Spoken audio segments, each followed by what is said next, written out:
My name is Major Aaruni Kant Sinha. I am an ex-Army officer of the Indian Army and I am currently doing Sadhanapada.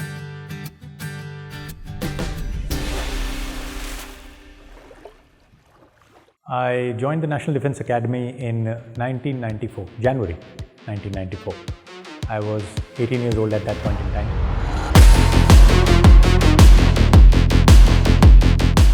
So I passed out from the Indian Military Academy on the 6th of December 1997.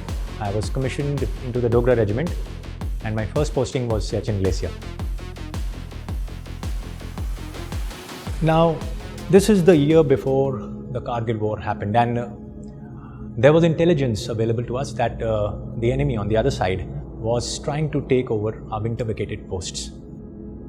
Posts which we had left during the winters because they were completely under snow. So we were in a rush, and on that particular day I was certainly in a rush and I rushed out along with my party. Now we were beating through 10 feet of snow and it was very painstaking, very slow, and even after about an hour and a half later my left foot was hadn't warmed up, and when I took off my shoes and my socks, my toe had turned blue, going on purple, and I had no sensation in it for about 7 days.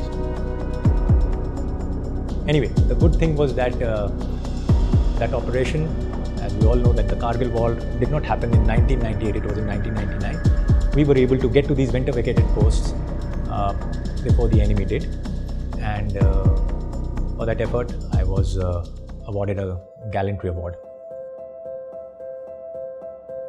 It's a completely different ecosystem, Swami. Being in the glacier is like it's being in just the lap of God. There were nights in the glacier, very cold, extremely cold, and you'd just be watching the sky. You were this close to the sky, Swami. It was then that I'd realized every day I'd step out and sit out, and this is something I'm never going to see in my life again. I knew it then. I was de-inducted from the Siachen Glacier in July 1998. I went for my young officers course, followed by commandos course.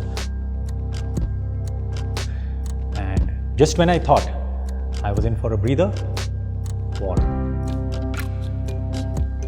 Once Kargil opened up, we were rushed into our forward areas. It is right in the middle of Basantar, the famous Basantar river. So now I was tasked to hold last man, last round.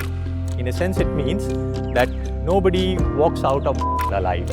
We fight, we hold if we can, but we fight.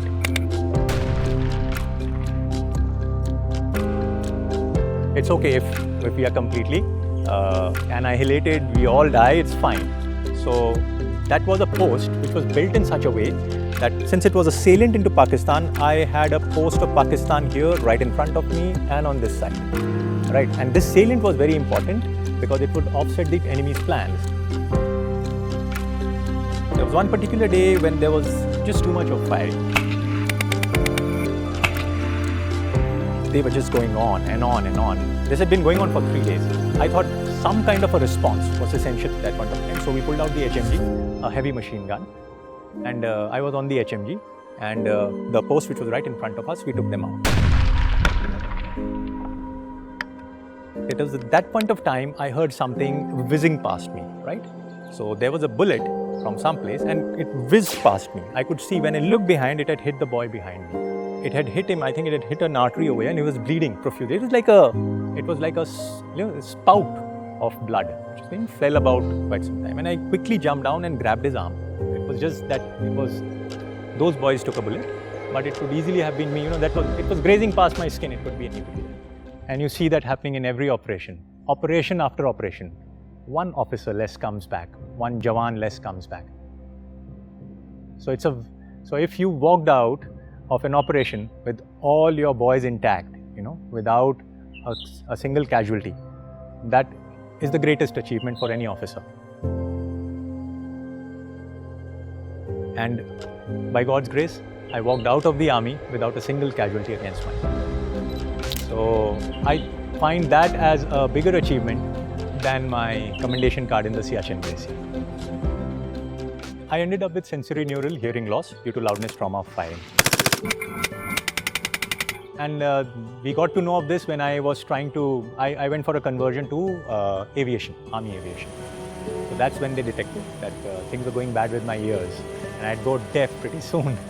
So the choice was either to take a sheltered posting or having done your bit, walk out with pride and say, okay, this is enough, let's do something else.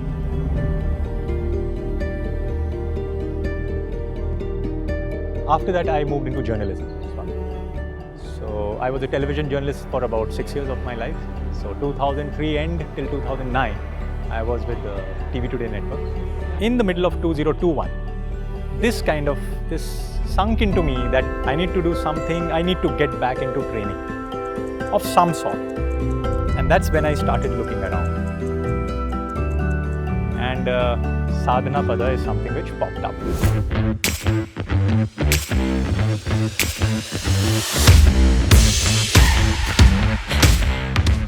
And then I saw a 7-month-long course and it seemed like a bit of training. And I said, this looks like it, pretty much it. For me, every day in Sadhanapada is a blessing. The physical element, which is almost, to a great extent, there is a lot of physical element in Sadhanapada. You want to make it intense. You can make what you want to make of Sadhanapada. Just serving in the Bhiksha hall can be extremely intense. It's given me that if you really want to be an anchor, if you really want to be still inside, this is your path. This is how it goes. People ask me, do you like being, in Sadhanapada? I said, not one bit. I know, yes, it's stretching me to the limits. It's the truth. I don't like it one bit. That too is the truth. But I know this is what I need to do. That also is the truth. So NDA fixed me for the army.